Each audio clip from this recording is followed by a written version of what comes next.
Hello, my name's Abigail. I'm 28 years old. My life is kind of a mess right now, but I have some free time to spare and I really need to get things off my mind. So here I am. Let me begin by introducing you to my husband, Chris, and I.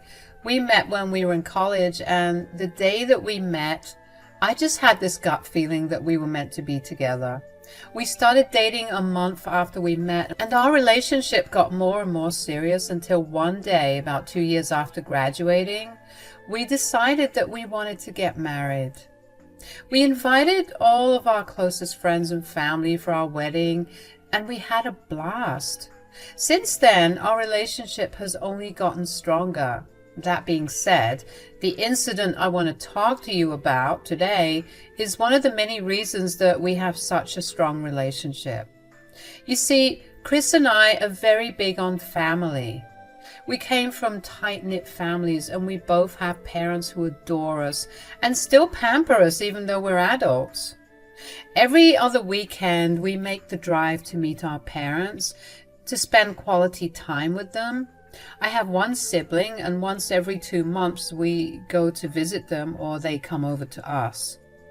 As for Chris, he had a sister. I say had because she was considered the black sheep of the family. She ran away from home when she was 22, and Chris didn't remember much of what happened because the event was traumatic to him. His parents did eventually tell him what happened, but he never really opened up to me about it, and I never pushed because I didn't think it was my place to know. Anyway, one Saturday, Chris got a call from an unknown number while the both of us were enjoying our day. He picked up the call and immediately went stiff. He exited the room and came back after 15 minutes with the widest smile on his face. "You're never going to believe who just called me." "Who?" "Remember how I told you I had a sister?" "Yeah, you lost all contact with her because she ran away and refused to talk to your family, right?" "Yeah." "Well, she called me." "Oh my gosh, what did she say?" "She said that she was in town and asked if she could visit us tomorrow." "That's wonderful. Tell me that you said yes." "Of course I did. My sister and I were very close when I was younger, and then she just disappeared." "Didn't your parents ever tell you what happened?" "Well, apparently my sister was a handful to handle. She lived with my parents until she was 22 and stole from them constantly." "Oh, that's a bit concerning." "Yeah, and she dropped out of college and never found a job, which was why she was stealing. You know, my parents are lovely and very patient, but at some point they just snapped and asked her to move out." "Right, and I can't imagine what your sister must have done to upset them so much that they kicked her out." "I don't remember the specifics of it, but all I remember is that there was a lot of screaming on Ellen's part, and my parents tried their best to be gentle with her." "Ooh, that must have been rough on you too." "Yeah, it sucked not having my best friend around. I tried to get in touch with her so many times, but she just never responded to me. Eventually, I gave up. So trust me when I say that I was beyond shocked to hear her voice on the phone when she called." "I can imagine. I'm so happy you're going to finally be reunited. I hope that everything's going well with her now." "Me too. She told me she has a son, which means that I'm an uncle." "Oh my gosh, that's amazing. How old is he?" "He's 2, and he'll be coming to see us tomorrow with her." "I'm so excited to meet both of them. How about we hit the grocery store and buy some things to cook with for tomorrow?" "Let's go." While I was super happy for Chris to be reunited with his sister, I couldn't entirely ignore the information he had dumped on me about her. I felt like something was going to go wrong at that point, but I decided to just let things play out and figure things out as they came. Chris and I spent the rest of the day prepping for the next day's meal. Chris was so excited, and his excitement rubbed off on me too. When it came time to sleep, both of us were too anxious to fall asleep. But finally the next morning came around, and Ellen was at our door at 10:30 a.m. "Oh my God, Ellen, hi, it's been so long." "How's my baby brother? Give me a hug. I missed you so much. I'm doing great. I missed you too. How are you? And how's the little guy? He's so cute. I'm okay. Life's been a little tough on me, but it is what it is, you know. And little guy's name is Fred. Hi, Fred. Aren't you a cutie? Oh, Ellen, this is my wife, Abigail. You're married? And to such a beautiful woman. Good catch, Chris. I know, right? I tell her every day how lucky I am to have found her. Oh, that's enough. It's an absolute pleasure to meet you, Ellen.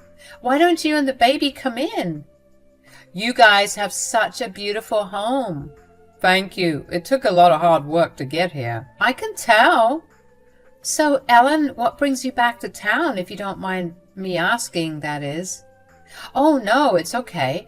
I'm kind of not in a good place right now. What do you mean?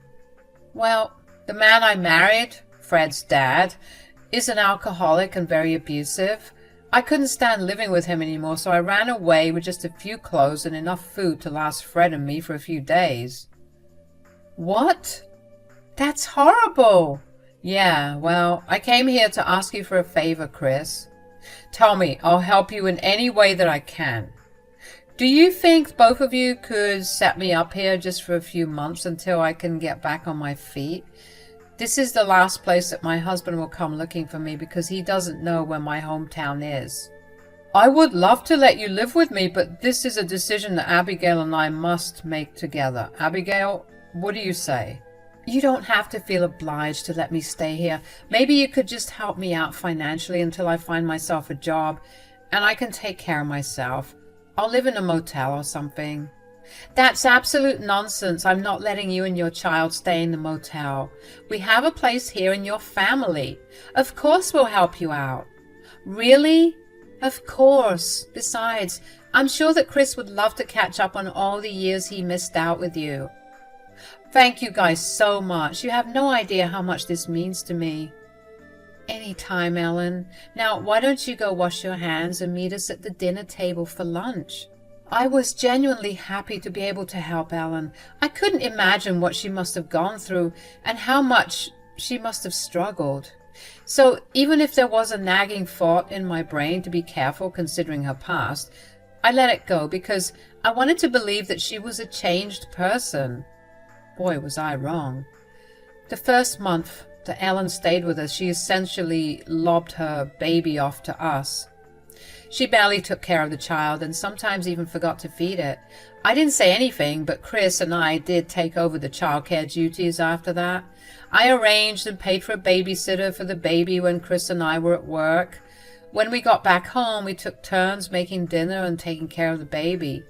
During all of this, Ellen just sat around and watched TV. When we confronted her about her lack of care, she told us that she was stressed and seeing the baby only made her panic because the memories of her husband would flood back into her mind. We believed her and told her that we would help in any capacity that we could. The second month is when the stealing began. Now, Ellen wasn't stealing anything big like money, but it was more so the food and my things. Chris and I like to label our food sometimes when we really want to have something. If there's a label on a Tupperware containing food, then nobody but that person gets to eat it. We explained that to Ellen, but she never cared. She'd eat the food and leave the empty containers in the fridge. Aside from that, I began to notice that some of my clothes and my makeup began to go missing. I knew that Ellen was stealing my clothes because I'd find my clothes in her laundry basket. And the makeup because, well, she asked me to clean her room, and when I did, I found it there. I confronted her about this, and she told me that she had no money and she felt too embarrassed to ask me for things, so she just took them. I told her that I had no issue with her borrowing things as long as she asked me, and if she wanted, I could help her find a job. She agreed to let me help her find a job, but she never went to any of the interviews I helped her get. By the third month of her living with us, I was thoroughly exhausted. She would leave her messes everywhere and demand that I clean it up for her. She treated me like I was her maid, and it irritated me to no extent. She would yell at me if she thought the house was not clean enough, or if I didn't do it on time. She also made me the nanny of her child, but that wasn't any different from her behavior from the start. I only held my tongue for that long because I was respectful of her suffering. But eventually, I hit my limit and I told Chris one night that we needed to talk. Chris, we need to talk. I have a feeling that I already know where this is going. Yeah, well, I love you and I love your family, but Ellen's a nightmare. I wouldn't put it that harshly, but yes. I'm not saying that she needs to leave or anything. She just needs to find a job. I know. She's been here for what, 2 months now? And I haven't seen her make an effort to look for a job at all. And I've tried to help her too. I've set her up for interviews at many places, but she never showed up for them. Yeah, not to mention she's a horrible guest. Like, I love her and all, but she's filthy, and it bothers me because you know how much I love my spaces to be clean. Yes, honey, I try my best to keep things clean for you, but sometimes I'm just so exhausted from work that I can't. I've told Ellen to pick up after herself, but she just got snarky with me. I know. I got dished that same snarkiness when I asked her to do the same thing. Besides, you have nothing to apologize for. We are not supposed to be telling her how to be a good guest. And it does not help that she's so mean. Was she always this way growing up? She wasn't this way with me, at least, but I guess I see why my parents threw her out, as mean as that sounds. It's truly a miracle that your parents put up with her for years. I know I can't do that, Chris. I don't want to throw a single mother onto the streets, but unless she shows me that she's at least making an effort to find her footing, I'm afraid that I will have to kick her out. How about this? We give her another month to find herself a job, and if she doesn't, we'll ask her to leave. Are we bad people for doing that? Absolutely not. I know she came to me because she knew my parents would not help her out in any way. Sometimes some people just need a little tough love. While Chris and I did decide to give Ellen a deadline, we still finally felt guilty about that decision. So we put off having that conversation with her for as long as we could. We bore with all of Ellen's torture because deep down we still felt horrible for her. That was until one day after we came back from a trip to my parents, we walked in to find that Ellen had completely stripped our living room of its previous decor and brought in new and gaudier stuff. She repainted the walls too and even managed to get paint on the couches. I will admit that I lost my temper after that. What did you do? I just spruced up your boring and bland house. You called it beautiful before. Ugh, that was just me buttering you guys up so you'd just let me live with you. You can't just redesign a part of our house without our consent. I live here now and I need to be comfortable too. You do not live here, Ellen. You're only staying with us temporarily. It'll be another long while before I move out. You have no idea how hard my life's been, and having a space where I feel comfortable will really help me get into a better mental space. Do not use your mental health as an excuse to rip apart my home and change it. You want to have better mental health? Find a job and get yourself your own place. How dare you speak to me like that? Ellen, I've tried to be as nice as I can towards you. But you've been crossing lines ever since you came here. I haven't said a word, but this is my last straw. Oh, boo-hoo. What are you going to do? Throw me out? How will you be able to live with the fact that you threw a single mother and her child out of your house and onto the streets? I'm not going to do that immediately. I'm giving you exactly 1 month to find yourself a job. You can't do that. Even if I work for a month, that's not going to be enough to get myself a place to rent. Yeah, I don't expect you to do that. What I do expect is for you to get a job, start saving, and start taking care of yourself and your child. You cannot rely on Chris and I to take care of you. You're a monster. Chris, tell her. You can't let your sister struggle this way, right? No, Ellen. Abigail's right. We've been nothing but nice to you, but you've taken advantage of that. You either agree to our terms or we're going to have to kick you out. You are not the man I thought you were. You were supposed to have my back. You were my only family. This is like Mom and Dad all over again.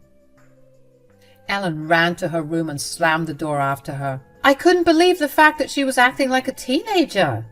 Chris and I spent the next week redoing our living room and practically ignoring Ellen. Ellen never apologized to us, but after about 2 weeks of us giving her our ultimatum, she told us that she got a job. Of course, we were not naive enough to just believe her, so we had her show us her offer letter, and once we confirmed that she was indeed working, we went back to treating her as normally as we could. Over the next 2 months, we took over half of Ellen's earnings and saved it away so she could have enough for a deposit on an apartment. We were still supplying most of the groceries for her and her child, by the way, and her treatment of us remained unchanged. When Ellen finally had enough money saved up, we told her that it was time for her to start searching for a place of her own, because she could not live with us forever. Then came all the excuses that Ellen could muster up. Her trauma was back. She was scared to live alone. She was bad with money. She had no money. Her shaman told her it was an inauspicious time to move out. You name it. And she made it an excuse. When she realized that we were not buying her excuses, she dug her heels in and flat out refused to move out. Chris and I were losing our minds and our patience to deal with her.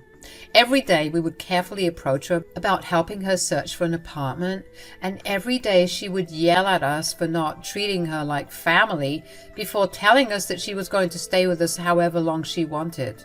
Just when Chris and I had reached our breaking point with her and were considering going the legal route to evict her, we got a knock on the door one day. It was early in the morning and I happened to be in the kitchen while Chris was still taking his shower. Ellen was asleep in her room. I opened the door and was surprised to see 2 cops standing there. Hello, officers. Is everything all right?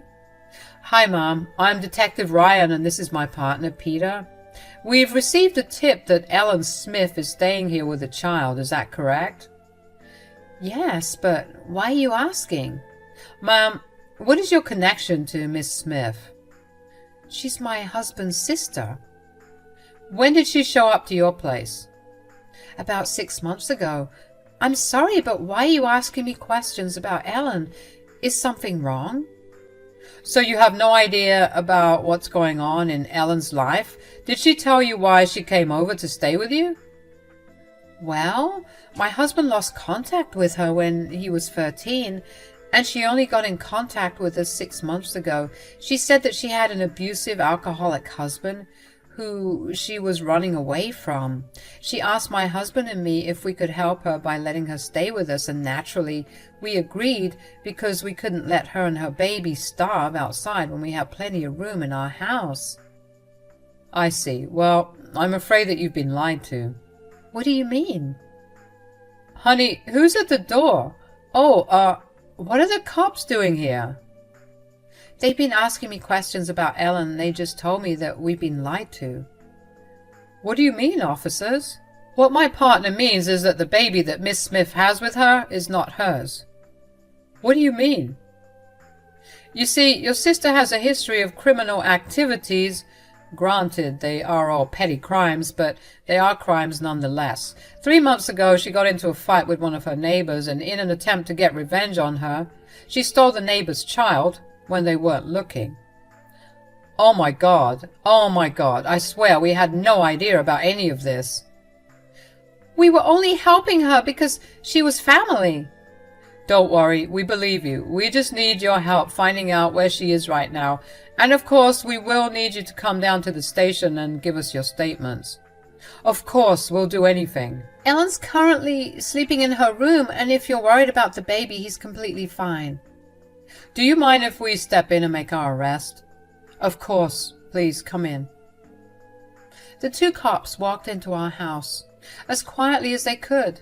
We led them to Ellen's bedroom, and they told us to wait outside. Chris and I stood by each side of the door and peered in to see what was happening. Ellen's eyes flew open as soon as the officers stepped foot into her room. She grabbed the bedside lamp and threw it at one of the officers, injuring him. When the second officer attempted to hold her down, she threw her head back and hit him square in the nose. He hunched over in pain, which allowed her to get herself free. She ran towards the door to move out, but as soon as she stepped foot outside her door, Chris grabbed her by her arms and put her in a light chokehold. She looked at me with so much anger. I was shaking. Thankfully, the officers recovered enough to come to us and put Ellen in her handcuffs. Ellen kept yelling profanities at us for ratting her out and being a crappy family. After the cops took Ellen away, Chris and I were a shaking mess. We couldn't believe what had happened. We knew that Ellen had been problematic, but for her to actually kidnap a child and take shelter in our home? That was unacceptable. So of course we testified against her wherever we could. Not only did she put us at risk by taking shelter in our home, but she was also stupid enough to treat us like crap while doing it. Ellen was charged with kidnapping, resisting arrest, and assaulting a police officer. Chris and I had to attend the trials, and we were called to the stand several times to testify. Each time we did, Ellen would throw us the nastiest glare. The only reason I felt safe was because she was in handcuffs, and there were security guards all around the room. Anyways, Ellen was sentenced to 3 years in prison and was also given community service hours. We also got a restraining order against her. The baby was returned to his mother and peace was restored.